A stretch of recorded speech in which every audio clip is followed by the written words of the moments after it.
Eh bien, bonjour à tous. Merci d'être venus nombreux pour écouter cette conférence sur un sujet important, d'autant plus important qu'aujourd'hui encore on parle de catharisme. Donc c'est un sujet malheureusement d'actualité. Alors j'aimerais juste commencer en remerciant l'abbé de me permettre de donner cette conférence aujourd'hui à propos de ce deuxième livre, après Saint-Louis. On va rester toujours à l'époque médiévale, XIIIe siècle, mais un petit peu aussi au XIIe siècle. Donc le péril cathare, le sous-titre est important, de la croisade spirituelle à la croisade militaire. Alors, le catharisme est un sujet très vaste, puisque c'est une thématique qui se déroule sur plusieurs siècles. En soi, il y a plusieurs sujets au sein même de ce sujet. On va le voir tout à l'heure. Donc moi, je me concentre vraiment sur le XIIe siècle, ce qui a amené la croisade militaire, puisque la croisade militaire n'a pas eu lieu subitement comme ça, c'était le fruit d'un long processus. Et donc c'est vraiment l'angle du livre, l'angle que j'ai choisi en rédigeant ce livre, puisqu'il y a énormément de livres sur cette thématique. Les principaux ouvrages que j'ai pu consulter, que j'ai pu lire sur le sujet, provenaient essentiellement d'historiens occidentaux. On peut comprendre aisément pourquoi. C'est une thématique qui les intéresse beaucoup, puisque le catharisme a été très présent dans le midi du royaume de France, mais pas seulement. Mais même si aujourd'hui, c'est ce qui va nous intéresser, c'est uniquement la partie méridionale.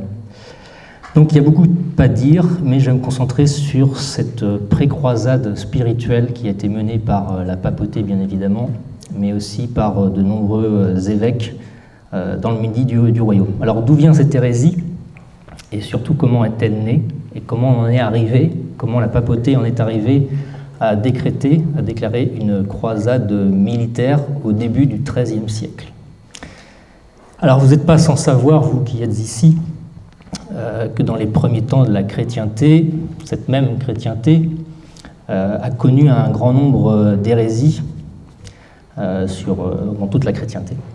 On connaît l'arianisme avec Arius, on connaît le marcionisme avec Marcion, le manichéisme avec Manès. Un grand nombre d'hérésies ont été combattues ardemment par l'Église et de nombreux prélats. Et le catharisme va naître de ces hérésies qui ont parsemé la chrétienté. Alors c'est très difficile de dater précisément quand naît une hérésie, c'est un processus un peu complexe et un peu long. Toujours est-il qu'on peut le dater plus ou moins précisément au milieu du Xe siècle, dans l'est de l'Europe, dans les Balkans plus précisément. Alors c'est un prêtre bulgare qui s'appelle Cosma, qui en 950 a rédigé un traité contre un mouvement religieux hérétique dans les Balkans. Et ce mouvement provenait d'un prêtre qui s'appelle Bogomil. Donc ce mouvement, on l'a appelé le bogomilisme. Bogomil veut dire « aimé de Dieu ». Donc c'est un mouvement hérétique qui est né dans l'Empire byzantin, dans les Balkans.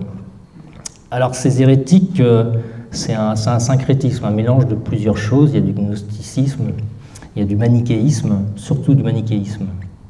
Alors qu'est-ce qu'ils professaient ces personnages au milieu du Xe siècle? Ils contestaient notamment la présence réelle, ils contestaient l'autorité de l'Église, méprisaient leurs ministres, ne croyaient pas en la crucifixion. Pour eux, c'était un imposteur, quelqu'un qu'on avait placé à la place du Christ. Refusaient les sacrements, le sacrement de pénitence, refusaient le baptême d'eau, on le verra par la suite, mais eux, ils baptisaient entre guillemets avec l'imposition des mains. Ils refusaient la confession, le mariage, etc. Donc ça remettait vraiment en cause toute la société de l'époque, comme je le disais, dans la partie est de l'Europe. Alors ces hérétiques ont été combattus ardemment par l'empereur byzantin et ils ont été pourchassés au milieu du Xe siècle. Donc on voit bien cette résurgence du manichéisme qui n'avait jamais vraiment disparu finalement, qui avait été combattu par saint Augustin et qui revenait comme ça au milieu du Xe siècle dans cette partie du monde. Alors le principe était plutôt simple à comprendre en soi, et vous allez comprendre la raison pour laquelle ça a été combattu avec vigueur. Donc c'est un principe dualiste, d'où le manichéisme. Donc il partait du principe qu'il y avait deux dieux, un dieu bon et un dieu mauvais. Donc le dieu mauvais était le créateur, était à l'origine de toute la création visible sur Terre. Donc il était à l'origine de toute la matière. Et le dieu bon était responsable de l'esprit, de tout ce qui était surnaturel. Donc voilà ce principe dualiste. Donc il y avait, on le verra par la suite, au fil du XIIe siècle et du XIIIe siècle, une contestation de tout ce qui était lié à la matière, à la chair, à l'humain en soi. Et donc, comme je le disais, ils ont été pourchassés dans l'Empire byzantin, ils se sont propagés dans toute l'Europe. Alors, ils se sont principalement localisés dans des endroits où il y avait énormément de passages. Par exemple, nous avons dans l'Italie, en Champagne, et aussi dans le midi du Royaume de France. Donc, ce sont des endroits de passage très importants, très influents, et c'est par ces voies de communication qu'ils se localisaient. Et c'est comme ça qu'ils sont arrivés dans le midi du royaume, mais pas que. Il y avait aussi des hérétiques cathares. Alors, on va juste définir très brièvement, mais le mot cathare, qui veut dire pur en grec, katharos, c'est un terme générique, et selon là où il se localisait, il prenait un nom différent. C'est pour ça qu'on nomme les hérétiques du Midi les albigeois, puisqu'ils se sont localisés dans la région d'Albi principalement. Il y avait un gros foyer hérétique autour d'Albi, mais ils prenaient un nom différent dans le nord du royaume. Alors quand je parle de nord du royaume, à l'époque, tout ce qui était au-dessus de l'Auvergne, pour faire très très schématique, c'était le nord, c'était les Français, comme les méridionaux les appelaient, et tout ce qui était en dessous, c'était le Midi. Et donc dans le nord, on les appelait les bougres, c'est un terme qu'on a encore aujourd'hui. Et en Italie, on les appelait les Patarins, et auprès de Lyon, on les appelait les Vaudois. Donc ils prenaient vraiment des noms assez différents, mais tout ça pour nommer quelque chose d'identique. C'était cette hérésie manichéenne, issue du manichéisme, avec ce principe dualiste qu'ils avaient tous en commun. Et donc voilà, c'est autour du XIe siècle qu'on voit apparaître de plus en plus ces foyers hérétiques un petit peu partout.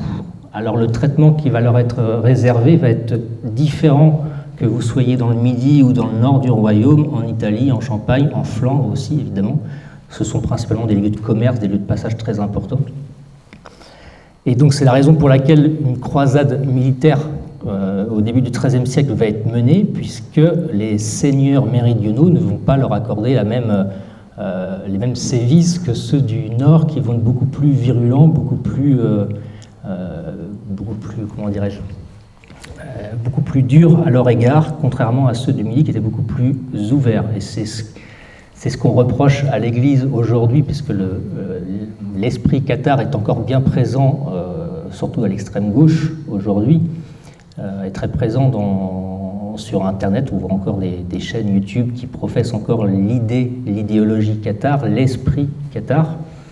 On voit dans cette volonté de remettre au goût du jour cet esprit cathare, cette volonté de contester l'Église et ses ministres, qu'on va retrouver bien plus tard avec le protestantisme. Donc ce qu'il faut aussi avoir à l'esprit au Xe, XIe, XIIe siècle, c'est que la société médiévale de l'époque, d'un point de vue séculier mais aussi spirituel, était très bousculée. Il y a la réforme grégorienne qui va menée par Léon IX dans un premier temps, mais par la suite par Saint Grégoire VII, qui va donner son nom à la réforme grégorienne, qui va restructurer une église un petit peu décadente de par ses ministres, surtout dans le Midi du royaume, et on va le voir pourquoi. Et on va voir surtout comment le pape Innocent III va y remédier, puisque le catharisme dans le Midi a pu émerger, surtout parce que les petits seigneurs et les grands prélats vont être extrêmement tolérants à leur égard. pour être très clair, il partageait la table avec les hérétiques de façon assez fréquente. Et donc ça, c'est quelque chose qui n'avait pas forcément lieu dans le nord du royaume, où les clercs, mais aussi les seigneurs, étaient beaucoup plus virulents à leur égard. Donc ce redressement de la papauté a été très importante à ce moment-là, puisque le catharisme est né aussi sur cette décadence de certains prélats dans une partie du royaume. Alors, qu'est-ce qui se passait? Ce qu'il faut savoir, c'est avant la réforme grégorienne, les abbés étaient de petits seigneurs locaux et étaient nommés très souvent par les seigneurs laïcs. Donc il y avait un manque d'indépendance de part de ces ministres-là qui pouvait amener à quelques dégâts sur le terrain. Il y avait aussi un manque de formation spirituelle, formation intellectuelle, parfois même quelques prélats qui étaient mariés, même si ça a toujours été contesté et condamné par l'Église, mais il y avait vraiment un laisser-aller de plus en plus important dans le Midi, et chose que les papes ont remédié grâce, entre autres, à cette réforme grégorienne, et aussi une indépendance, une volonté des papes de vouloir accentuer l'indépendance politique et financière du clergé vis-à-vis du pouvoir laïque. Et tout ça, c'est important puisque c'est précisément, entre autres, ce qui va être critiqué par les hérétiques albigeois, c'est cette décadence du clergé. Et ils vont surfer, si j'ose dire, sur cette petite décadence, comme on le verra malheureusement aussi par le protestantisme plus tard. Alors des foyers hérétiques vont émerger de ci, de là dans le nord du royaume, et des rois de France comme Robert le Pieux vont être extrêmement virulents à l'égard de certains d'entre eux, notamment la reine Constance, qui va s'apercevoir que dans son propre entourage, il y avait des manichéens, des hérétiques albigeois. Alors du coup, ce n'était pas albi, mais des hérétiques dualistes. Et donc différents conciles vont être menés par les papes pour condamner ouvertement et publiquement ces hérésies. Et donc il y a cette anecdote où le confesseur de la reine, comme je vous le disais, la reine découvre que son confesseur faisait partie de ces manichéens, et donc la reine Constance va prendre sa canne et va lui crever l'œil de rage quand elle s'est aperçue que son plus proche confesseur était un hérétique. Donc là, on voit vraiment que dans le nord du royaume, les réactions étaient à la hauteur du drame, la façon dont c'était perçu par les seigneurs et les laïcs de l'époque, ce qui ne va pas du tout être le cas dans le Midi. Les réactions vont être plutôt tolérantes, extrêmement tolérantes, et c'est ce qu'on essaie de nous vendre aujourd'hui, c'est que l'Église a manqué de tolérance à l'époque vis-à-vis des hérétiques, et que l'Église a fait en sorte de couper cette volonté du Midi de s'émanciper vis-à-vis de cette tolérance religieuse, alors que ce n'est pas forcément tout à fait le cas. Donc il y aura un concile à Noël 1022 qui va être mené et présidé par Robert le Pieux, le roi Robert le Pieux, et à l'issue de ce concile, les hérétiques vont être jugés et ceux qui vont persévérer dans leur hérésie vont être brûlés. Donc bien évidemment ça a eu lieu, mais là on voit vraiment la réaction immédiate et efficace de combattre l'hérésie. Dans le Midi, ça va être très très long, très laborieux pour en arriver au même résultat. Il faut voir aussi qu'il y a une différence entre le Midi et le Nord. Le Midi est encore sous l'influence du droit romain, ce qui n'est pas le cas du Nord, qui est encore sous l'influence du droit coutumier, enfin qui est sous l'influence du droit coutumier. Et ça va être assez important dans les conséquences, puisque les grands seigneurs du Midi vont avoir beaucoup de difficultés à mobiliser les vassaux et les arrière-vassaux pour combattre l'hérésie, puisqu'il y a une certaine notion d'indépendance qu'il n'y avait pas forcément dans le Nord, où il y avait une solidarité beaucoup plus importante que dans le Midi. Donc dans le Sud, c'est le droit romain, la loi, le contrat, la liberté individuelle, qui était encore très prégnante dans le Midi, alors que dans le Nord, on est sur du droit oral, on est sur l'usage, sur la communauté, ce qui fait qu'il une solidarité beaucoup plus importante que dans le Midi, où ils sont très individualisés. Et ceci explique certainement, entre autres, les conséquences qui vont sévir dans le Midi. Et donc s'ajoute à cela une poussée anticléricale très importante pour les raisons que j'ai évoquées tout à l'heure. C'est-à-dire que le petit peuple voyait une certaine décadence de la part de certains de leurs prélats, et il voyait en face d'eux des hérétiques qui se revendiquaient des premiers chrétiens, avec l'esprit de pauvreté. Donc quand ils se déplaçaient, quand ils prêchaient, ils avaient une attitude, une façon de se comporter et d'évangéliser qui s'apparentait aux premiers chrétiens, sauf que la doctrine était évidemment, vous l'avez compris, tout à fait autre, mais en tout cas, ils renvoyaient quelque chose qui était beaucoup plus en accord avec les évangiles qu'ils avaient appris. Ça a été ça vraiment le drame, et les élites, les comtes, les seigneurs, les petits seigneurs, les plus gros seigneurs n'étaient pas là pour sévir, ce qui était le cas dans le nord du royaume. Donc il y avait même des sacrements qui n'étaient même plus donnés dans le Midi, des prêtres peu formés, et surtout les ecclésiastiques, certains qui pactisaient avec les hérétiques. Ils vivaient dans une certaine opulence, et il y avait vraiment quelque chose qu'il fallait rectifier, corriger, ce qui sera fait par la plupart des papes de l'époque, mais certains papes, dont Innocent III plus tard, va s'apercevoir que sur le terrain, ça ne suivait pas ou très peu. Donc c'est après, bien évidemment, quelques années après, que le pouvoir séculier va devoir se mettre au service du pouvoir spirituel.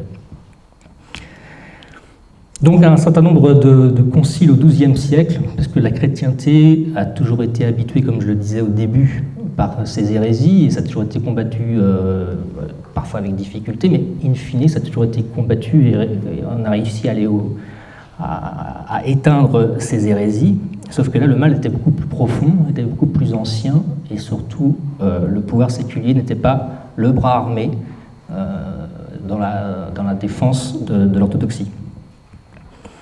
Donc à Reims, en 1049, le pape Léon IX préside un concile et condamne ouvertement et publiquement l'hérésie dualiste.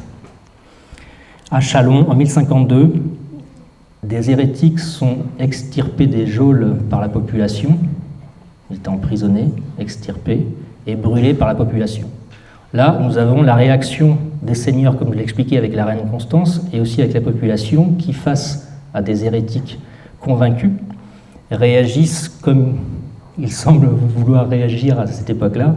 En tout cas, pour eux, c'était quelque chose de évidemment très grave, dans le sens où ça remettait en cause toute la société, qui était vraiment structurée sur une colonne vertébrale très forte et très importante, qui était la religion catholique. Et ces personnes-là, même si c'était des foyers isolés un petit peu partout dans le royaume de France, mais aussi en dehors du royaume de France, les conséquences pouvaient être dramatiques, et l'étaient dramatiques, puisque ça entraînait dans l'hérésie une partie de la population, même si on est d'accord que l'essentiel de la population de l'époque était catholique, mais comme je le disais, en voyant ces hérétiques prêcher, faire du prosélytisme, puisqu'ils le faisaient de façon efficace et nombreuse, entraînait une partie de la population dans l'hérésie.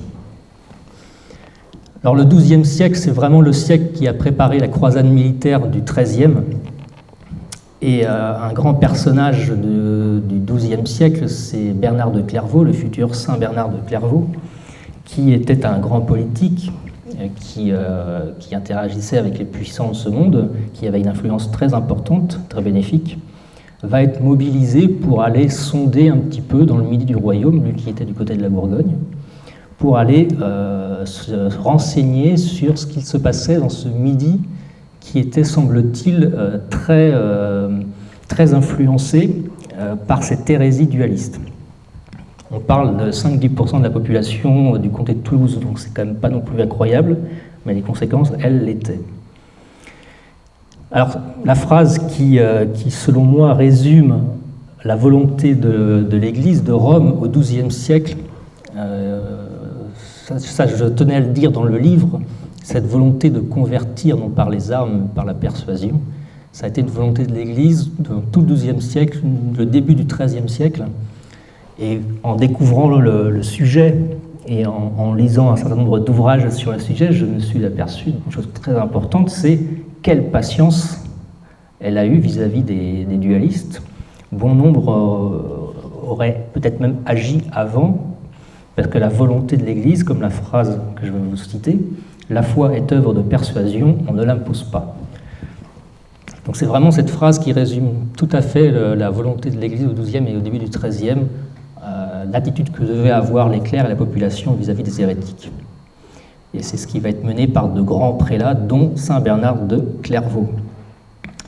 XIIe siècle, toujours, un grand nombre de conciles vont avoir lieu pour condamner publiquement et ouvertement l'hérésie.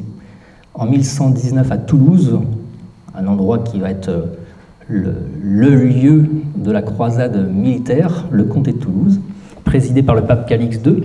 En 1148 à Reims par le pape Eugène III. Donc voilà, tout le XIIe siècle va être parsemé de condamnations publiques et officielles. Ça, c'est la tête de l'Église qui va donner le là. Et ensuite, sur le terrain, avant que les militaires entrent en action, ça va être des saints personnages, des clercs, des évêques qui vont œuvrer sur le terrain pour ramener ces hérétiques à la foi catholique.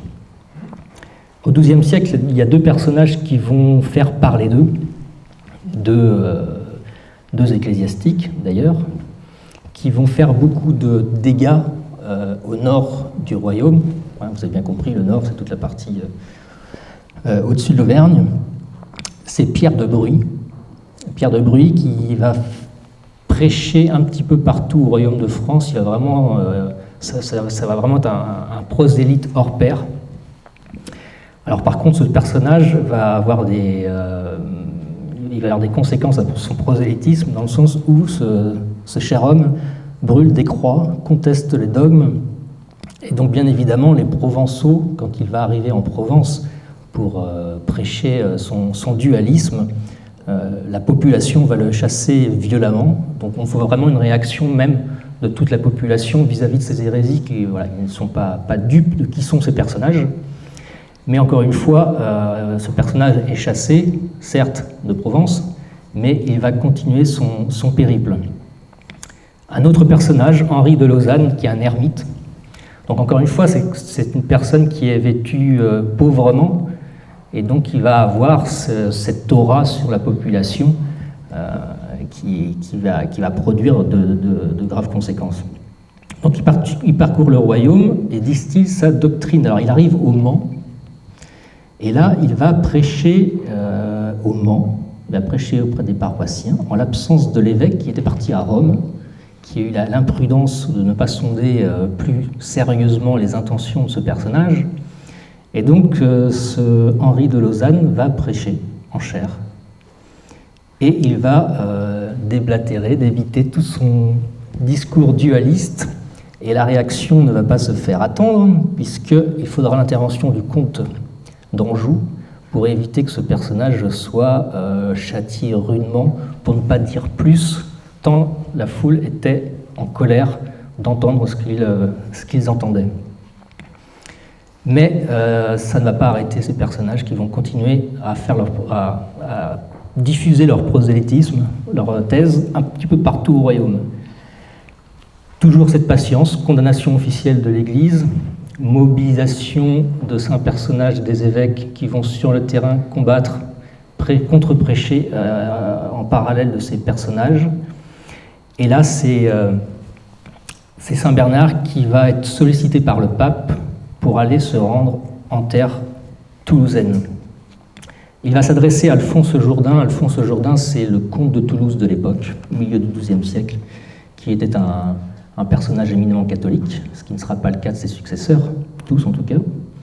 Donc la famille des comtes de Toulouse, c'est une grande famille, c'est la famille des Saint-Gilles, qui se sont illustrés. Donc c'est une famille qui date de l'époque carolingienne, une grande famille européenne, qui s'est illustrée en croisade à plusieurs reprises. Donc c'est un personnage très important, et ça va vraiment être la partie la plus difficile à soumettre par la suite, c'est le comté de Toulouse, à cause de leur comte de Toulouse. Alors Alphonse Jourdain est un homme catholique, son fils Raymond V le sera aussi, mais les successeurs ne le seront pas du tout, et ça va s'avérer extrêmement compliqué d'abattre l'hérésie, puisqu'on va très vite comprendre que pour abattre l'hérésie, il faut abattre la tête de l'hérésie, c'est-à-dire les hérétiques eux-mêmes, mais aussi et surtout leurs soutiens qui sont extrêmement nombreux dans le Midi.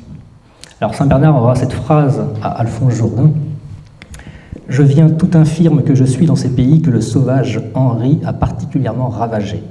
Chassé de toute la France à cause de sa malice, il a trouvé chez vous un asile et déchaîné en toute sécurité sa fureur contre le troupeau du Christ dans vos domaines. » Il a vraiment mis le point sur quelque chose d'important, c'est-à-dire qu'il a trouvé chez vous un asile, c'est-à-dire que les seigneurs locaux soutenaient, sans forcément être hérétiques eux-mêmes, mais soutenaient, donc, en conséquence, ils s'avéraient être complices d'hérésie, donc ils l'étaient eux-mêmes, mais ça a été vraiment ce sera vraiment le drame de cette époque, c'est le soutien des seigneurs vis-à-vis des hérétiques. Alors saint Bernard va arriver dans le comté de Toulouse et il va prêcher la foi catholique sur ces domaines. L'accueil va être mitigé puisque le mal était profond depuis maintenant de nombreuses décennies. Il va réussir bien évidemment à convertir bon nombre de personnes de la région de Toulouse, mais malheureusement pas suffisamment. Et là, il va s'apercevoir que la simple prédication risque de ne pas être suffisante, ou alors il faudrait être éminemment plus nombreux pour pouvoir en arriver à bout de cette hérésie qui a des causes très profondes et très, très anciennes. Même si Raymond V, le successeur d'Alphonse Jourdain, va mettre tout son cœur et toute son âme à soutenir l'intervention de saint Bernard et soutenir aussi la volonté du pape d'éradiquer l'hérésie. Mais comme je vous le disais, les mentalités du Midi n'étaient pas celles du Nord et c'était très compliqué, il le dit très souvent dans les textes, très, très compliqué de mobiliser ses vassaux et ses arrière-vassaux pour aller combattre sur le terrain l'hérésie. Il se sentait extrêmement seul. C'est pour ça que par la suite, on le verra, il va faire appel à ses suzerains du Nord, donc le roi de France, mais aussi les seigneurs de France, qu'ils appelaient les Français. Et donc, on arrive à la toute fin du XIIe siècle, on n'est pas encore au XIIIe, c'est vraiment la toute fin du XIIe siècle, et là, il y a une pré-croisade qui va être lancée par la papauté, Alexandre III, soutenu par le roi de France, le roi d'Angleterre, et le comte de Toulouse, Raymond V, grand comte catholique. Et c'est une pré-croisade d'évêques. Ça, on en parle très peu, je l'ai très très peu lu. C'est un conférencier du Midi qui a donc donné une conférence qui était très intéressante, qui parle de cette pré-croisade qui va être menée pendant quelques années. Et donc c'est une armada d'évêques qui vont parcourir le Midi pour prêcher la doctrine catholique, pour combattre l'hérésie, non pas avec le glaive pour le moment, mais en tout cas par la conversion véritable, la persuasion. Donc ça, c'est tout le XIIe siècle, cette volonté donc condamnée officiellement par les conciles, les saints prélats qui vont sur le terrain prêcher la religion catholique, et les évêques qui vont se mobiliser pour aller évangéliser ce Midi qui semble très acquise à la cause albigeoise. Et là va arriver un personnage très important dans cette histoire, mais aussi dans l'histoire de l'Église et de la France. C'est l'arrivée sur le trône de Saint-Pierre d'Innocent III, le pape Innocent III, qui est un très grand pape. Il y a eu beaucoup de très grands papes, mais celui-là est vraiment très important. Il a lancé un certain nombre de croisades, ce pape. Donc on le verra, la croisade contre les albigeois, la croisade contre les morts en Espagne, la croisade en Terre Sainte, c'est vraiment impressionnant. Ce n'est pas le cas aujourd'hui. Et donc lui, il va vite s'apercevoir qu'il va falloir purger le haut clergé occitan, puisque le haut clergé occitan est complètement soit soutien officiel des hérétiques, mais en tout cas toujours est-il qu'ils vivent dans l'opulence de façon extrêmement désordonnée, et c'est vraiment assez impressionnant de voir certains prélats, dont l'évêque de Narbonne, vous allez le voir, qui ne remplit absolument plus son rôle d'évêque.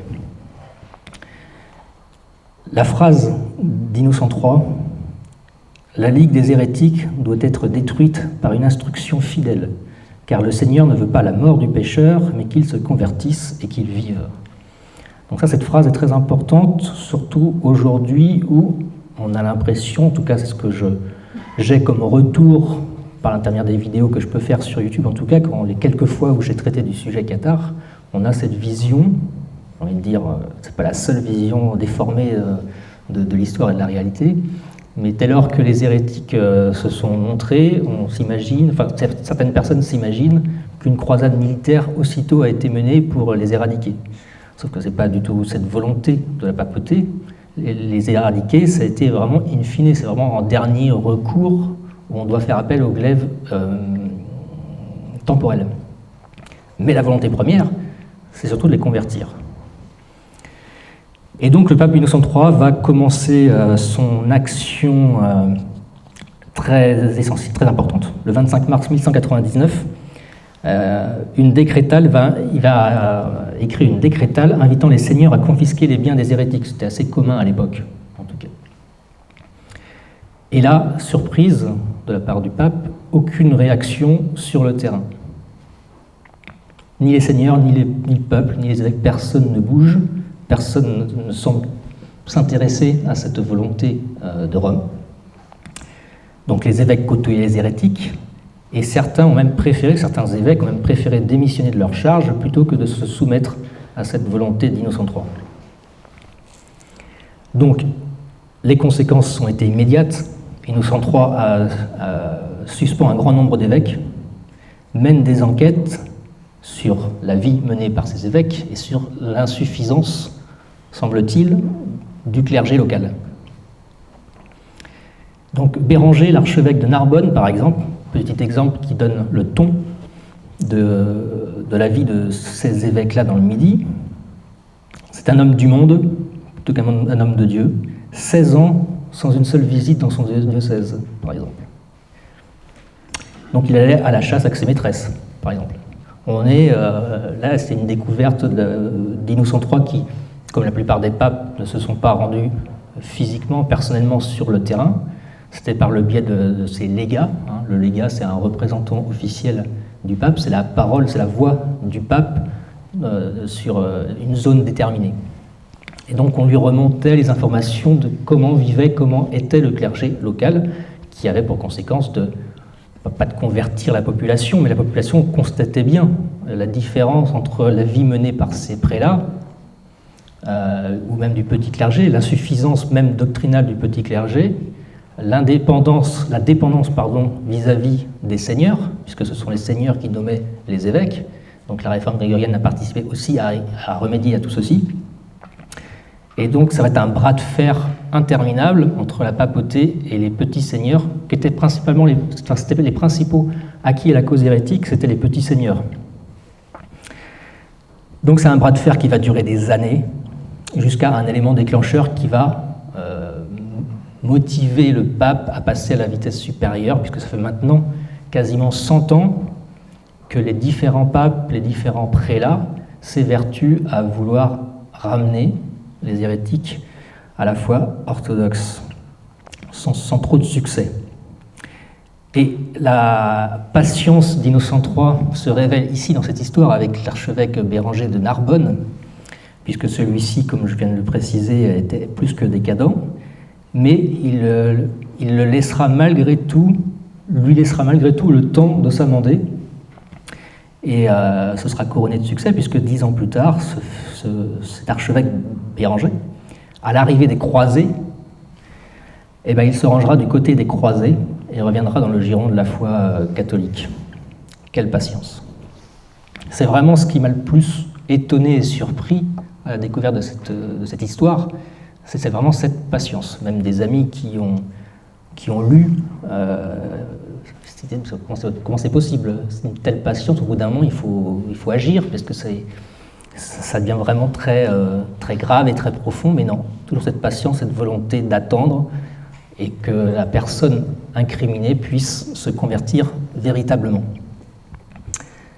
Là, nous arrivons au début du XIIIe siècle, donc ça commence à devenir de plus en plus difficile sur le terrain, entre ceux qui défendent la foi catholique et les hérétiques. Ça devient même très compliqué pour les catholiques de se déplacer, puisqu'il y avait des exactions assez fréquentes entre les deux parties. Les églises étaient devenues des petites forteresses, les sacrements n'étaient plus donnés, les ministres, les abbés, les prêtres étaient vilipendés, pour ne pas dire plus. Donc c'était vraiment très tendu sur le terrain dans le comté de Toulouse. Alors l'hérésie, c'est vraiment de Toulouse jusqu'à la Provence. On a vraiment tout le Bini qui a été plus ou moins touché par l'hérésie. Le comté de Toulouse, c'est la région la plus importante, mais c'est allé jusqu'en Provence, auprès de Marseille. Hein. Il n'y a que la ville de Montpellier qui est restée toujours plus ou moins catholique. Et là va arriver un personnage très important dans cette histoire, un personnage que j'ai voulu mettre vraiment à l'honneur dans cet ouvrage, qui est Dominique de Guzman, le futur Saint Dominique, qui va vraiment apporter cette touche véritablement catholique dans la façon d'aborder le problème. Alors Saint Dominique, c'est un personnage qui vient de Castille, avec une mère extrêmement pieuse, Jeanne d'Aza, qui, à mon avis, a eu une influence très importante sur ce fils qui va apporter énormément de bienfaits dans l'éradication de cette hérésie. Malheureusement, il aurait fallu plusieurs Saint-Dominique pour arriver à bout de cette hérésie, mais en tout cas, le glaive temporel va l'aider. Un exemple de vertu de Saint-Dominique, donc une partie de l'Espagne de l'époque était sous influence musulmane, et une femme vient trouver Dominique et vient se pleurer aux pieds de Dominique parce que son frère a été fait prisonnier à la bataille d'Alarcos par les musulmans. Et Saint Dominique se propose d'échanger la place de son frère et de se faire esclave à la place de son frère. Et donc ce type de personnage va avoir une influence très importante auprès de ses camarades quand il est parti étudier à Paris, qui vont être très influencés par les vertus incroyables de Dominique, et on va le retrouver pendant 10 ans dans le Midi. Il va avoir une influence sur ses amis ecclésiastiques, mais aussi sur la population de façon incroyable. Alors Dominique, il va être sollicité par le roi de Castille, Alphonse VIII, pour aller au Danemark pour une histoire matrimoniale. Donc il est, en tant qu'ambassadeur, il est avec son évêque, l'évêque d'Osma, et ils vont de Castille jusqu'au Danemark pour cette histoire matrimoniale entre les deux souverains. Et il fera des allées-venues comme ça, 2-3 fois, jusqu'au moment, en 1206, où il va s'arrêter à Montpellier, une ville catholique, qui était restée vraiment très peu touchée par l'hérésie. Et là, c'est quand il arrive à Montpellier qu'il s'aperçoit de ce qui se passe dans le Midi, de ces hérésies comme ça, de cette hérésie qui pullule un peu partout. Et ça ira même jusqu'à... il va descendre chez une personne qui va l'accueillir généreusement. Et cette personne, en discutant avec lui, Dominique va s'apercevoir que c'est un hérétique qui défend des thèses dualistes. Et Saint Dominique va passer de la nuit à le ramener à la foi, à le convertir, avec succès, puisqu'au petit jour, la personne qui l'accueillait généreusement va revenir dans le giron catholique. Et à partir de ce moment-là, il rencontre les légats pontificaux qui sont sur place depuis quelques années maintenant. Ils sont quelques légats représentants du pape à s'activer sur le terrain pour agir contre cette hérésie. Et là, Dominique s'aperçoit que ces initiatives ne mènent pas à grand-chose, les conversions sont pas si nombreuses que ça, c'est très compliqué. Et là, Saint Dominique propose de peut-être une idée qu'il émet comme ça, de déambuler de façon un peu plus humble, d'avoir une démarche, d'avoir une attitude beaucoup plus humble que ne l'étaient les légats et les évêques de l'époque qui, à mon avis, devaient renvoyer une image tout autre que ce que voulait en tout cas montrer Saint Dominique. Alors les légats au début ils étaient un petit peu décontenancés, ils ne savaient pas si c'était une bonne idée. Ils ont demandé au pape qui a évidemment approuvé l'idée de Dominique, et à partir de ce moment-là, tous les légats, à l'image de Saint Dominique, vont continuer leur prosélytisme, à prêcher sur les terres du Midi, habillés finalement de façon très proche des hérétiques cathares. Et donc auprès de la population, il y avait parfois une ambiguïté sur est-ce qu'il est catholique, est-ce qu'il est cathare, parce que finalement il n'y avait plus trop de différence, en tout cas dans l'attitude et dans le comportement. Donc il va être cet exemple de pauvreté et d'humilité qui va progressivement porter ses fruits sur le terrain, puisque évidemment la population devait se dire effectivement ce personnage est en adéquation avec ce qu'il propose, avec l'idéal qu'il vend. Ça a l'air beaucoup plus conforme que les prélats qu'on avait l'habitude de connaître. Et à partir d'un moment, son évêque, qui l'a toujours suivi, l'évêque d'Osma, va trépasser. Et là, saint Dominique se trouve un petit peu esseulé dans sa tâche très importante, jamais démoralisé, bien évidemment. Et en 1207, il va avoir cette phrase qui en dit long sur l'état d'esprit à ce moment. Ça fait quand même des décennies que tout le monde essaie, Dominique avec d'autres façons de procéder, et il aura cette phrase « Depuis plusieurs années, je vous ai fait entendre des paroles de paix. Vous, ce sont les hérétiques. J'ai prêché, j'ai supplié, j'ai pleuré. Mais comme on dit vulgairement en Espagne, là où ne vaut la bénédiction, vaudra le bâton. Nous exciterons contre vous les princes et les prélats, et un grand nombre périra par le glaive. » Donc voilà, il avait déjà compris qu'on arrivait à un point de non-retour, que ça allait être compliqué de continuer à prêcher sans l'intervention des grands barons, et pourquoi pas même des rois. En 1207, Innocent III renouvelle sa condamnation contre Raymond VI. Alors Raymond VI, facile à retenir, c'est le successeur de Raymond VII, et ce sera le prédécesseur de Raymond VII, de Raymond V, Raymond VI, Raymond VII, facile à retenir. Et Raymond VI, ce n'est pas son père, et encore moins son arrière-grand-père, et Raymond VI, c'est un mondain, c'est un politique, on ne peut pas non plus dire de lui que c'est un pro-chevalier, assez fourbe, assez lâche. On va le voir dans les batailles pendant la croisade militaire, il est toujours très loin des combats en fait. Et puis lui, très filou, en train de vouloir amadouer le pape à sa cause, mais le pape ne sera jamais dupe. Alors, Innocent III aura ces mots. Le comte de Toulouse est excommunié, bien évidemment, soutien des hérétiques officiels. Il n'a jamais été au service des légats pour aider à combattre l'hérésie.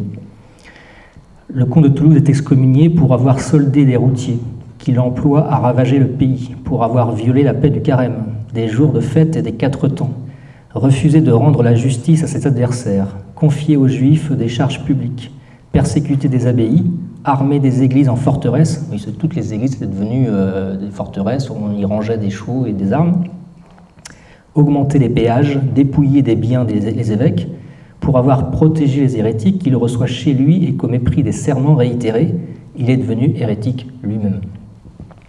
Donc là, c'est sans ambiguïté. Donc voilà la situation en 1207, avant que se déclenche la croisade armée qui va arriver à la suite d'un événement très précis. Mais pour le moment, les choses sont claires. Tout le monde dans le Midi, dans les petits et grands seigneurs, tout le monde soutient les hérétiques, et même certains d'entre eux le seront ouvertement.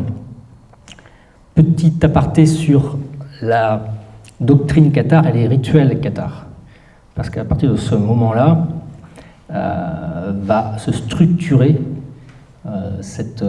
les hérétiques entre eux vont se structurer un petit peu, c'est ça le paradoxe, un petit peu à l'image du catholicisme. Eux qui condamnaient la hiérarchie et les ministres de l'Église catholique vont finalement reproduire la même chose. C'est-à-dire que vous avez l'essentiel de la population qui sont de la population. Beaucoup sont des soutiens, simplement. Ils ne le sont pas, ils sont même catholiques, mais ils soutiennent. Voilà. Beaucoup sont croyants, donc ils adhèrent ouvertement à l'hérésie. Et une infinité d'entre eux sont ce que les hérétiques eux-mêmes s'appellent des bons hommes et des bonnes dames. Plus tard, on les appellera des parfaits et des parfaites, pour une raison toute simple, c'est qu'ils s'estimaient, eux, plus parfaits que les catholiques. Ils étaient, eux, revenus aux origines du catholicisme, contrairement à l'Église qui était devenue décadente. Et donc ils seront structurés avec des diacres. Les diacres, ce sont ceux qui auront à charge d'animer, entre guillemets, les différentes maisons-ateliers hérétiques, puisque c'était comme ça que ça se passait.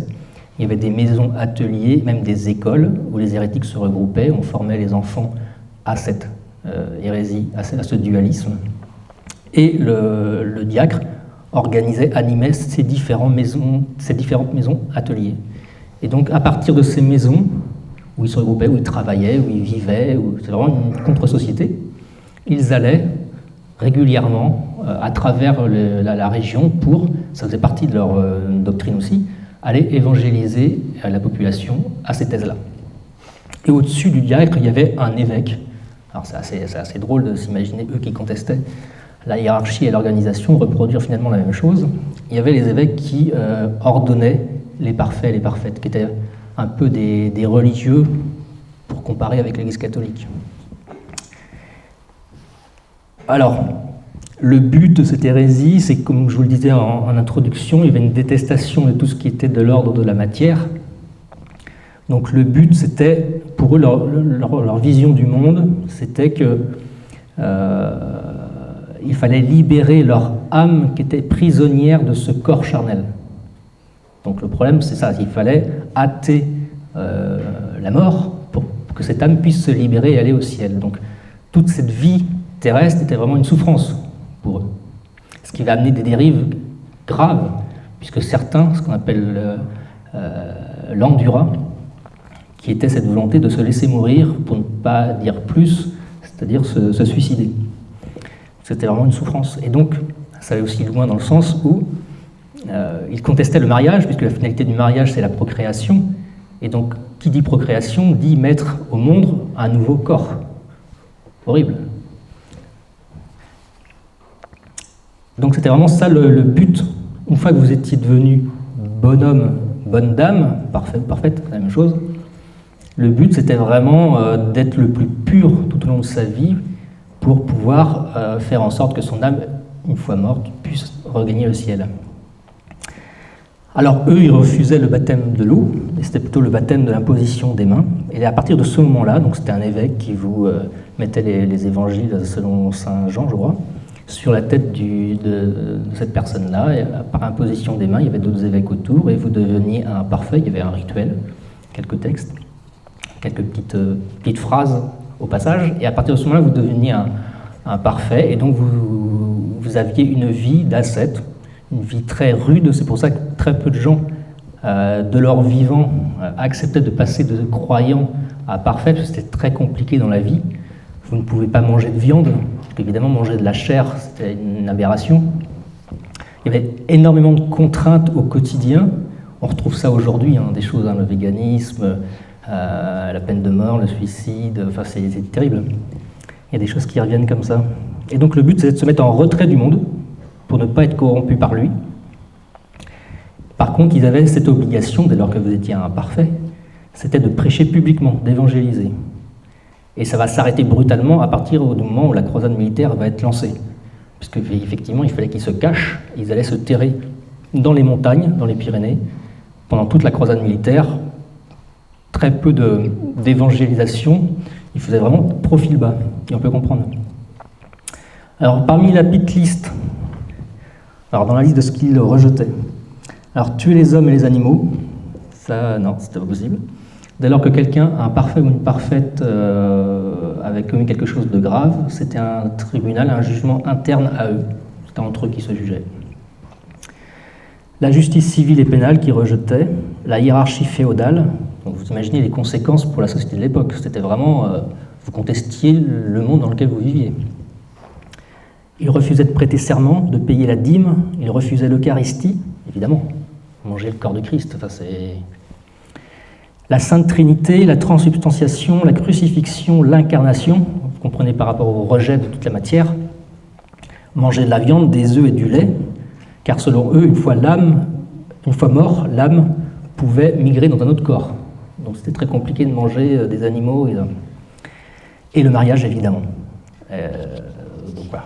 Il n'y a même pas besoin d'aller jusqu'à expliquer ce qu'ils ont pu faire à l'encontre des ministres, des prélats, à l'encontre des églises, à l'encontre de l'église, enfin, de la société catholique de l'époque. Ce qu'ils professaient eux-mêmes était déjà un scandale pour l'époque du XIIIe siècle. Et tout va basculer, un petit peu comme dans un film, il y a un élément déclencheur qui entraîne la suite du film. Là, il y a un élément déclencheur qui va faire tout basculer dans la tempérance et dans la patience d'Innocent III. C'est en 1207, Pierre de Castelnau. Pierre de Castelnau, c'est un personnage important de la croisade, qui est un légat pontifical, qui va œuvrer comme tous les autres légats pour faire en sorte que Raymond VI, le comte de Toulouse, se joigne aux catholiques pour combattre l'hérésie. C'est très compliqué, c'est vraiment quelqu'un de très malin, subtil, qui faisait en sorte de dire oui un jour, non le lendemain, oui je me soumets, et 2 jours après il soutenait, il combattait même les catholiques. C'était vraiment compliqué à cette époque-là. Il faut s'imaginer aussi que les moyens de communication n'étaient pas ceux d'aujourd'hui, donc parfois il y a eu des mésententes, des quiproquos entre l'Église, entre Rome et le Midi, dus aux moyens de communication. Et donc, le 14 janvier 1208, des sergents du comte de Toulouse, Raymond VI, vont assassiner Pierre de Castelnau d'une dague dans le ventre.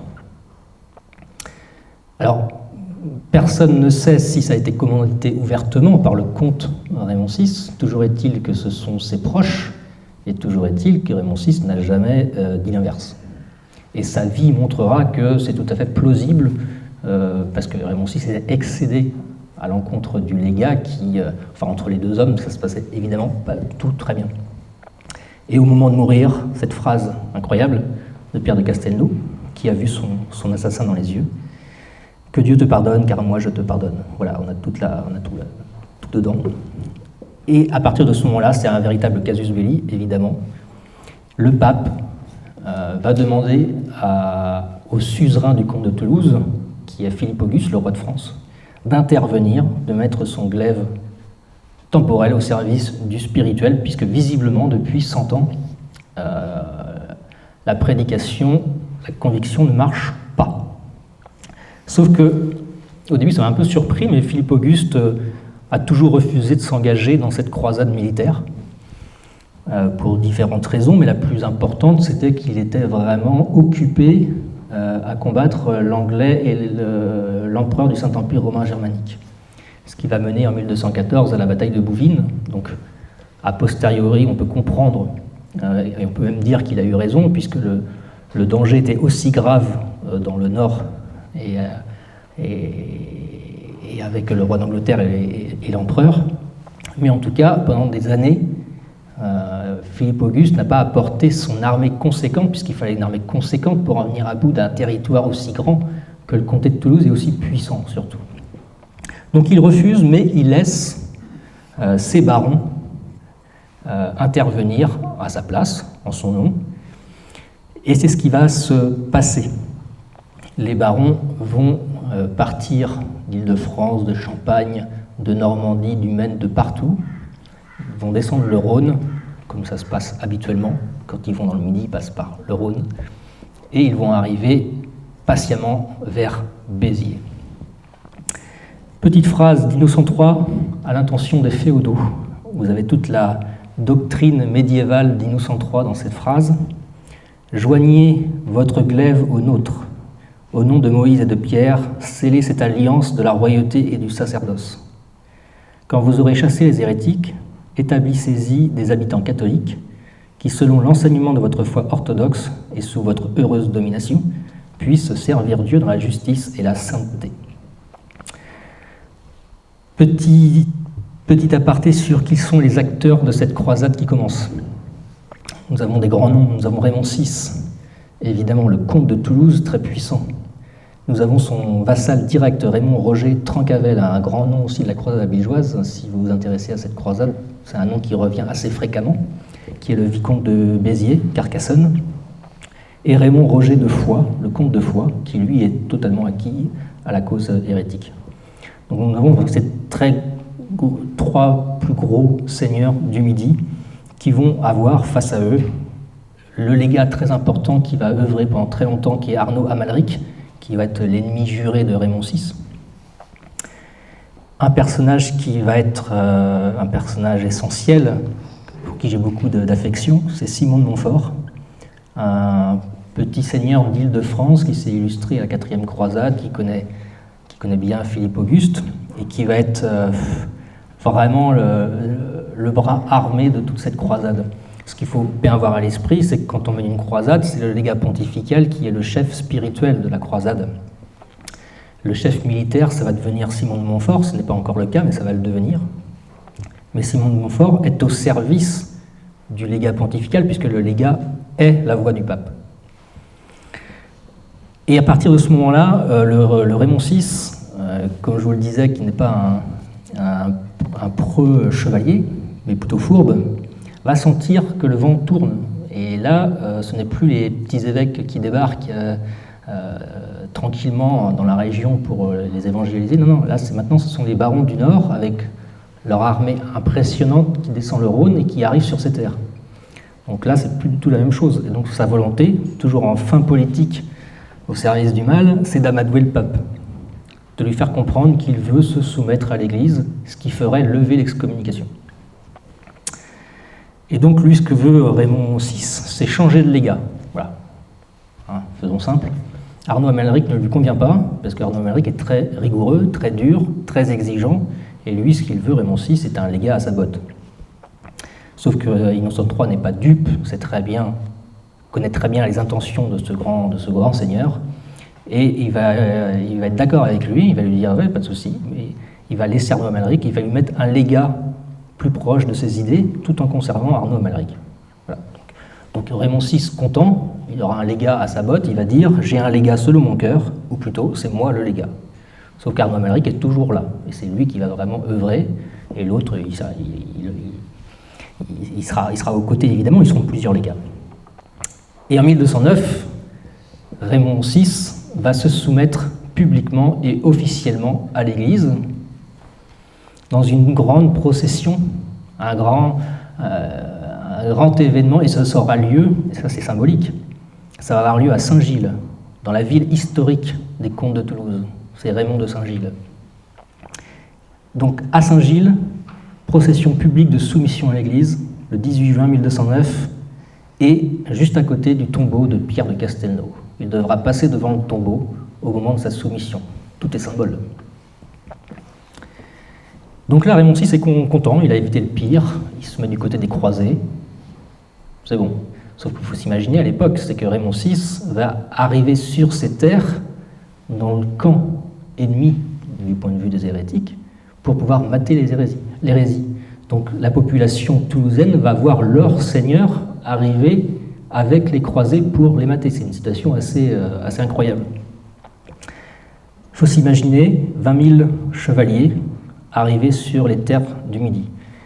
C'est très impressionnant et on l'appelait la militia Christi, la milice du Christ qui débarquait. Ce sera un terme qui reviendra très souvent parce que ce sera vraiment ça.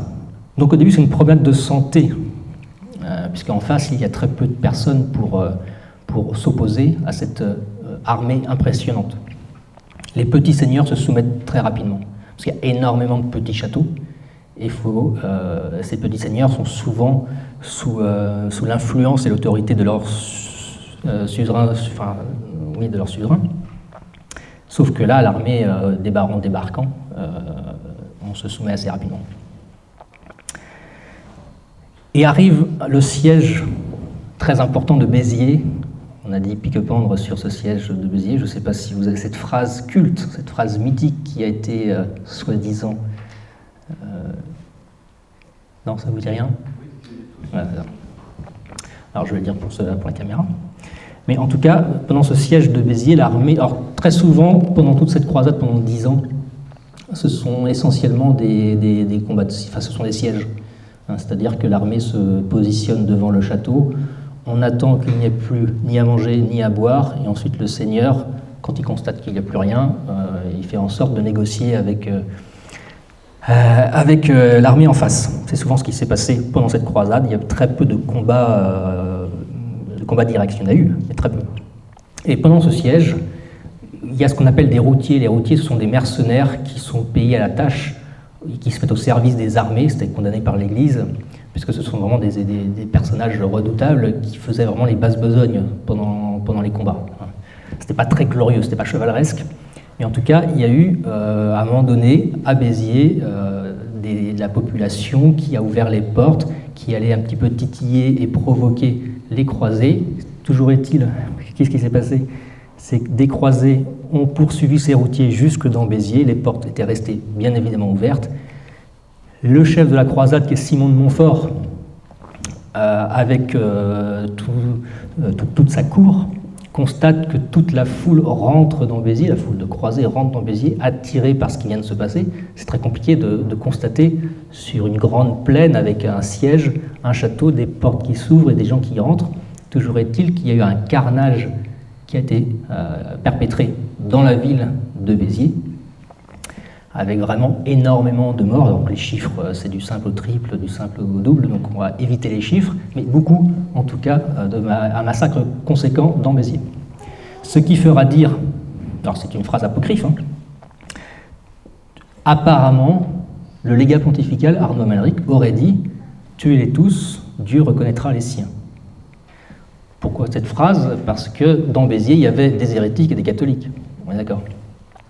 J'oubliais, Trencavel, le seigneur de Béziers, quand il a vu l'armée arriver, a fui vers Carcassonne. Il était aussi le vicomte de Carcassonne. Il a laissé sa population, non pas toute seule, mais il leur a dit, voilà, il est parti avec des hérétiques, avec des juifs, à Carcassonne, en gros, pour monter une contre-attaque de Carcassonne. Il était censé revenir pour aider la population. Donc il n'y avait plus du tout de seigneur, il n'y avait que la population à ce moment-là. Sauf que cette phrase n'a jamais été prononcée, bien évidemment. Cette phrase vient du Livre des miracles par le moine allemand Césaire de Esterbach, qui visiblement ne portait pas les Français dans son cœur, mais ça a été prononcé bien longtemps plus tard. Et toujours dans cet esprit de salir l'Église, c'est une phrase qui a traversé les siècles. Mais elle n'a jamais été prononcée, parce que l'idée, c'était pas du tout. Par rapport à ce que je viens de vous dire tout à l'heure, l'esprit n'est pas non plus de tuer pour tuer, c'est pas du tout l'esprit de l'Église. Loin de là. Trencavel va mourir en prison en 1209 à Carcassonne. Le vicomte de Béziers-Carcassonne disparaissant, peut-être que Montfort, en tout cas c'est ce qu'il va souhaiter, c'est devenir lui-même vicomte de Béziers-Carcassonne. Alors, Montfort, c'est quand même un chef militaire extrêmement pieux, extrêmement catholique. Il a vraiment mon admiration. Alors, ça serait que je voulais le dire tout à l'heure, mais on peut le dire dès maintenant, mais il faut s'imaginer à l'époque, c'est qu'il pouvait traverser Toulouse-Marseille à cheval pendant 10 ans. En fait, c'est impressionnant. À aucun moment, il ne s'arrête. Un château se rebelle, il y va avec ses hommes, il mate la rébellion. À l'autre bout du royaume, un autre château se rebelle. C'était ça pendant 10 ans. On a vraiment des hommes d'exception à cette époque-là. Donc ça, c'est à noter parce que c'est un personnage qui est pas vraiment très connu. En tout cas, dans le Midi, c'est le bourreau des Cathares, Simon de Montfort. Donc moi, quand j'entends ça, je me dis, tiens, c'est intéressant. J'ai envie de creuser. Donc, petite citation de Montfort qui en dit long. Montfort qui demande de l'aide au pape. « Je suis résolu, pour l'amour de Dieu et de la foi catholique, à rester en ce pays, dans l'espoir qu'avec l'aide divine, et la vôtre, je parviendrai à y détruire totalement l'hérésie. Ce sera une lourde besogne et un labeur coûteux. Les princes croisés sont partis, me laissant presque seul, avec très peu de soldats, au milieu des ennemis du Christ, errant par les montagnes et les rochers. » C'est ce que je disais, ils sont tous partis. Dès que les barons sont arrivés, il n'y a plus personne. « La terre est pauvre, tout ce qu'elle offrait de bon a été détruit. Sans vos subsides et ceux des fidèles, je ne pourrais m'y maintenir longtemps. Les hérétiques occupent des positions très fortes et les chevaliers qui sont restés avec moi exigent double solde. » Pourquoi il dit ça? C'est qu'à l'époque médiévale, il y avait ce qu'on appelle la quarantaine. Et la quarantaine, c'est le vassal devait, c'est un devoir, devait 40 jours de combat à son suzerain. Au-delà des 40 jours, il pouvait rentrer chez lui sans demander rien à personne. Et s'il devait rester, le suzerain devait le payer. Plus tard, on a professionnalisé l'armée et c'est devenu des soldats, la solde. Mais en tout cas, à l'époque, c'était ça. Et c'était très compliqué parce qu'à chaque fois que des hommes avaient fait leurs 40 jours, une grosse partie de l'armée de Montfort disparaissait et il fallait à chaque fois retourner dans le nord du royaume pour aller en convaincre d'autres de revenir. C'était constamment ça. Et donc l'hiver, on ne se battait pas. C'est-à-dire que dès que les combats s'arrêtaient à septembre-octobre, ils savaient très bien que tout l'hiver, il n'allait rien se passer et qu'il fallait aller tout l'hiver dans le nord chercher des gens pour le printemps. Donc c'était vraiment laborieux, très compliqué et très fastidieux. D'où cette citation. Et donc va commencer un jeu diplomatique interminable entre Raymond VI, Innocent III, Simon et les légats. Ça va être des jeux très compliqués, diplomatiques, qui sont très durs à comprendre, parce que c'est vraiment un enchevêtrement de suzerains, de vassaux. Lui est suzerain de lui, mais qui est vassal aussi de lui. C'est très compliqué à l'époque de comprendre. Mais toujours est-il que c'est la ville de Toulouse qu'il faut prendre, puisque c'est la ville la plus importante, c'est la ville du comte de Toulouse, mais c'est une ville qui est imprenable si ce n'est par une armée conséquente, à savoir celle d'un roi ou d'un empereur. Mais pour le moment, il n'y a personne, si ce n'est des barons, mais ils sont trop peu nombreux, comme je vous le disais, ils sont très vite peu nombreux, pour pouvoir ceindre la cité de Toulouse et en venir à bout. Parce que dès lors que Toulouse tombe, tout le reste tombe. Et donc à ce moment-là, comme je vous le disais, les Cathares sont réfugiés dans les montagnes, plus de prosélytisme. Là, l'obsession à ce moment-là, c'est vraiment de couper la tête, couper l'hérésie à la tête. Petit dialogue entre Montfort et un légat pontifical pour montrer un peu la substance de ce qu'était un échange entre un chef spirituel et un chef militaire de la croisade. Là, vous avez vraiment la substance du Moyen-Âge. Donc Montfort demande l'autorisation au légat de combattre. Et là, Montfort lui dit « Vous entendez ce tumulte? Nous avons enduré assez d'affronts, permettez-nous de combattre. » Notre classe. Donc Montfort passe ensuite par la chapelle, où l'évêque célébrait la Sainte Messe. Il s'agenouille et se confie à Dieu. Et là, il a cette phrase à Dieu « À Dieu et à vous, j'offre aujourd'hui mon âme et mon corps. » Et là, l'évêque sort de la chapelle avec des reliques et les donne à baiser au chevalier. Donc là, on a vraiment cette scène typique du Moyen-Âge, où d'abord on s'offre à Dieu avant de partir en croisade, toujours sous l'autorité du légat qui est la véritable autorité, parce que c'est le pape. En 1213, la bataille de Muret va voir la mort de Pierre II. Pierre II, c'est le roi d'Aragon qui est aussi suzerain sur ces terres. Alors je ne vais pas aller dans le détail, c'est très compliqué.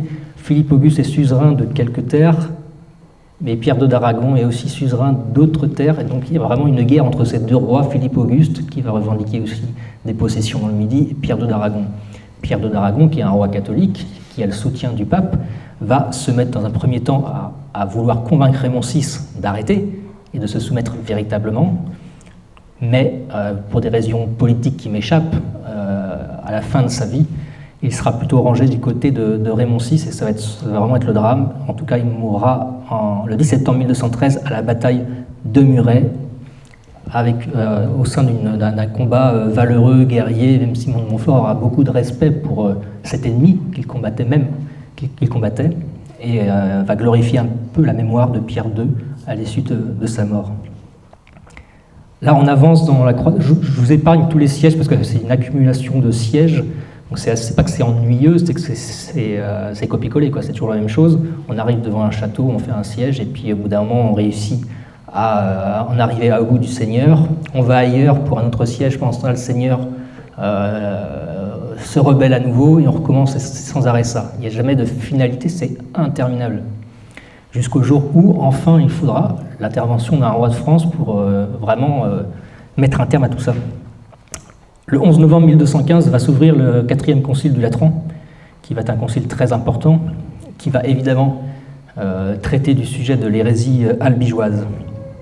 Dans le discours d'introduction du concile, Innocent III dira « Des bêtes malfaisantes et variées ravagent la vigne du Seigneur. Gagnées par l'infection, les cèpes ne produisent plus, au lieu de raison, qu'un fruit dégénéré. » Donc, dans ce concile, il y aura évidemment cette volonté d'extirper l'hérésie, de redéfinir la doctrine, fortifier la foi, restaurer l'unité du peuple chrétien et aussi reconquérir Jérusalem, mais ça c'est une autre histoire.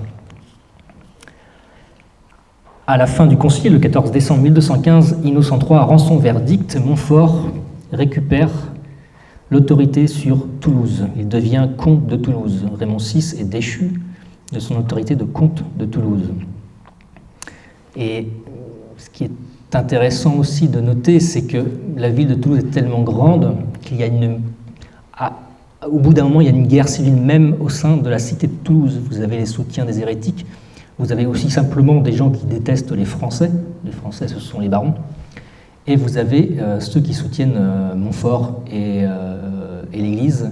Donc vous avez la confrérie blanche, la confrérie noire. C'est une chose que j'ai découvert, c'est assez fascinant. Donc la confrérie blanche qui est du côté des catholiques et la noire du côté de Raymond VI. Et donc depuis que Montfort est comte de Toulouse, la plupart étaient un peu décontenancés de ne plus avoir comme seigneur le comte de Toulouse, mais Montfort, qu'il détestait, parce que c'était un Français, c'était un occupant. Donc il y avait vraiment des combats acharnés, très virulents au sein de la cité de Toulouse, que Montfort a dû mater à plusieurs reprises sans vraiment grand succès. Et à un moment donné, les Toulousains mettent le feu aux engins de siège, puisqu'à 3 reprises, la ville de Toulouse a tenté d'être conquise, sans succès jusqu'au jour où le roi de France va arriver. Mais toujours est-il que jamais Montfort n'a réussi à mater les Toulousains.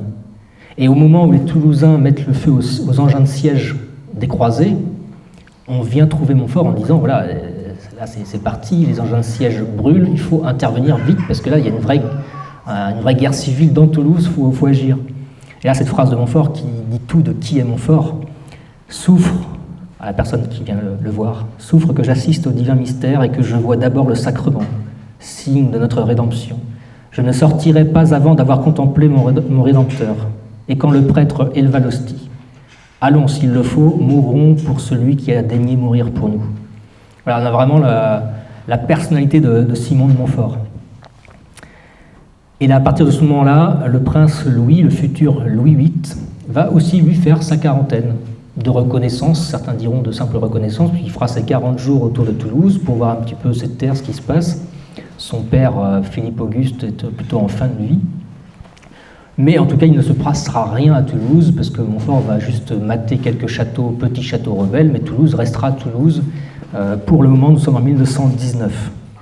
Tout va basculer quand Philippe Auguste, en 1223, va mourir, donc l'avènement de Louis VIII. Quand Raymond VI va mourir, en 1222, il va mourir excommunié. Donc son tombeau sera laissé dans un couloir à pourrir. Et son fils Raymond VII va supplier le pape de lever l'excommunication pour qu'on puisse l'enterrer en terre chrétienne. Et le pape dira non. Donc le tombeau va rester comme ça, dans un couloir à pourrir. Et Louis va s'engager dans une croisade en 1226. Donc je ne sais pas si vous savez, mais le règne de Louis VIII va durer très peu de temps, il va durer 3 ans. C'est à son retour de la croisade qu'il va mener contre les Albigeois. Lui, enfin, c'est le premier roi de France, Philippe Auguste ne l'a jamais fait, c'est le premier roi de France qui va engager son armée conséquente dans le Midi pour en venir à bout de l'hérésie. Toujours est-il que quand il va arriver dans le Midi, il va se sentir mal. Souvent, c'était un mal de l'armée de l'époque, de l'Ost, où vous buviez de l'eau impropre et puis vous pouviez trépasser. C'est ce qui s'est passé quand il va rentrer à Montpensier. Il va mourir là-bas en 1226 et ainsi il va s'achever sa croisade contre les Albigeois. Ça ne va pas durer très longtemps. Et là, nous arrivons sous le règne de Louis IX. En 1229, le traité de Meaux-Paris qui va mettre fin à la croisade contre les Albigeois. Nous sommes sous le règne de Louis IX et de Raymond VII de Toulouse, le comte de Toulouse, qui lui, la population était exsangue. Il faut quand même s'imaginer que 10 ans de croisade, quand vous faisiez un siège, vous ravagiez tous les environs, les vignes, les terres, pour pouvoir subvenir à vos besoins. Donc la terre toulousaine était vraiment ravagée depuis très longtemps et les gens en avaient vraiment marre et on peut les comprendre. Donc en 1229, Raymond VII se soumet véritablement, et c'est Blanche de Castille qui va mener les opérations. Louis IX est encore très jeune, et c'est la grande Blanche de Castille on peut compter sur son autorité pour faire ça. Et Raymond VII va arriver à la cathédrale Notre-Dame de Paris et va, tel un pénitent, rentrer dans la cathédrale Notre-Dame et faire amende honorable. De là va naître l'université de Toulouse, qui aura pour but, ça fait partie de la liste du traité de Meaux Paris, c'est la création d'une université à Toulouse pour combattre l'hérésie. Raymond VII va finalement se soumettre véritablement, il va se mettre au service de la cause catholique et combattre tant bien que mal, à contre-cœur j'imagine, au vu du personnage, à se mettre au service de l'Église pour combattre véritablement les hérétiques qui, on arrive au début de la décennie 1230, l'hérésie est un petit peu sonnée quand même. Hein. Il en reste énormément d'hérétiques puisqu'il faudra attendre le début du XIVe siècle pour voir les derniers cathares, les derniers hérétiques disparaître. Donc il y aurait encore quasiment 100 ans. Et à partir de la décennie 1230 va naître les tribunaux d'inquisition voulus par le pape Grégoire IX pour pouvoir chercher, chasser, juger les hérétiques. Et ce sera mené non plus par des évêques comme c'était le cas au début du XIIIe et à la fin du XIIe, mais mené par des dominicains, entre autres. Et en tout cas, ces dominicains ne seront plus sous l'autorité des évêques, mais directement du pape. Et ce sera toute la différence, mais ça c'est un sujet tellement important et tellement vaste, l'Inquisition, j'en parle dans le livre, sur comment se déroulaient les enquêtes, comment se déroulaient les tribunaux d'Inquisition, quand ils arrivaient dans une ville, comment ça se passait, et surtout démystifier, mais là on pourrait, je ne sais même pas combien de temps je parle, surtout démystifier ce qu'ont été les tribunaux d'Inquisition, et moi j'en ai appris énormément. Et bien évidemment, je redoutais, j'imaginais que ce n'était pas ce qu'on m'avait appris, et effectivement, ce n'était pas du tout ce qu'on avait appris. Et à partir de ce moment-là, Louis IX va terminer c'est pas lui, c'est plus ses sénéchaux dans le Midi, à combattre les dernières poches d'hérétiques, notamment à Montségur, qui est un château très connu, qu'on peut encore visiter aujourd'hui. Il ne reste plus grand-chose, hein, mais c'est un château sur un éperon rocheux qui est très difficilement prenable, enfin, c'était très compliqué. Mais en tout cas, les derniers hérétiques étaient là à Montségur depuis de nombreuses années. Il y avait vraiment une contre-société qui vivait à Montségur, il y avait une vie là-bas. Et Louis IX a mobilisé ses sénéchaux dans le Midi pour en venir à bout. Et les derniers hérétiques cathares, en tout cas, à Montségur, c'était en 1244, un bûcher avec une centaine d'hérétiques, les irréductibles, puisque l'essentiel, on leur a dit, vous pouvez sortir, partir, et on vous laissera libre si vous abjurez votre hérésie. Beaucoup l'ont fait, et ceux qui se sont maintenus dans l'hérésie ont subi ce que les hérétiques subissaient quand ils persévéraient, en tout cas. Voilà ce qui s'est passé pendant 200 ans. Il y aurait matière à dire infiniment plus. J'espère en tout cas avoir été à la fois concis et clair. Mais en tout cas, merci de m'avoir écouté.